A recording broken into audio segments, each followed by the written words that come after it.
नागपुर में जो वायलेंस हुआ है उसके तार भी मतलब मालेगांव से जोड़े जा रहे हैं, तो मालेगांव मतलब इतना अब ये हो गया है कि हर मामले में मालेगांव को इन्वॉल्व किया जा रहा है। मुख्यमंत्री देवेंद्र फडणवीस जी ने जो नागपुर फसाद के ताल्लुक से जो प्रेस ली, मैंने भी सुना हूँ, उन्होंने कहा कि मालेगांव शहर के अंदर कुछ छोटी छोटी पार्टियां मदद कर रही है, ऐसा कुछ उनका स्टेटमेंट है और यहाँ से उसको जोड़ने की कोशिश की जा रही है। मैं महाराष्ट्र के मुख्यमंत्री देवेंद्र फडणवीस साहब और राज्य के गृह डिपार्टमेंट से के पास अगर मालेगांव शहर की आवाम या हमारे जैसे लीडरान या छोटी मोटी पार्टियां हमारी जो है या हम लोग जो काम करते हैं, आवाम की मदद करते हैं, अगर नागपुर के ताल्लुक से अगर कोई सबूत होगा या कोई हमारा राब्ता होगा, कोई कांटेक्ट होगा, कोई उनके साथ का फोटो होगा या हमारा कुछ भी सबूत अगर होगा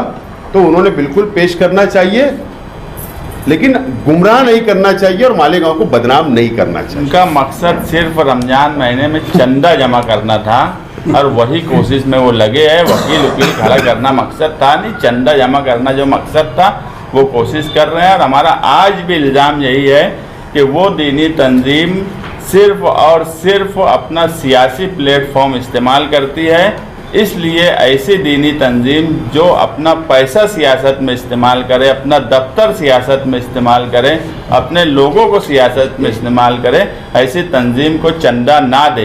क्योंकि अभी बहुत कोशिश कर रहे हैं सब एक तरह का हवाला देकर, दूसरा हवाला देकर।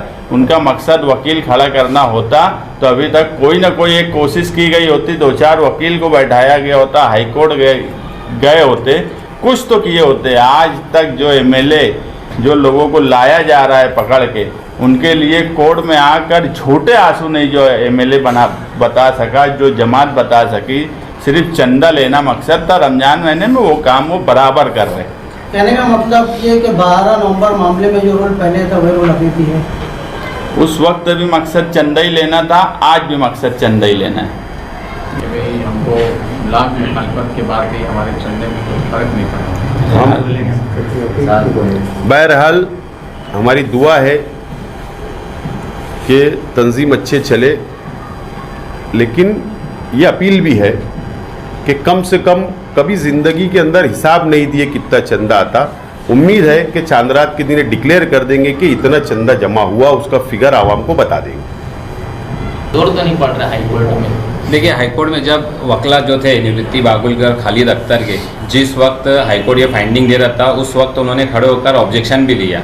वहाँ पर जो है छावनी पुलिस स्टेशन के पीआई भी थे, उन्होंने ये सबमिशन भी किया कोर्ट को कि एसआईटी में भी अभी तक कोई डॉक्यूमेंट नहीं मिला और इन्वेस्टिगेशन पेपर तो कोर्ट के सामने थे, इसमें भी ऐसा कोई एविडेंस नहीं आया कि बांग्लादेशी है। लेकिन अब हाईकोर्ट है, कोर्ट ने जो फैसला दिया वो फैसला है। तो अब क्या ईद के बाद काजी और कानूनी लड़ाई के साथ साथ ज़मीन पर उतरने की भी कोई तैयारी? बिल्कुल, इंशाल्लाह ईद के बाद एक बड़ी मीटिंग लेकर डिफेंस कमेटी आइंदे का लाइमल तैयार करेगी और ज़रूरत पड़ने के ऊपर सभी रास्ते इस्तेमाल किए जाएंगे पुरअमन तरीके से।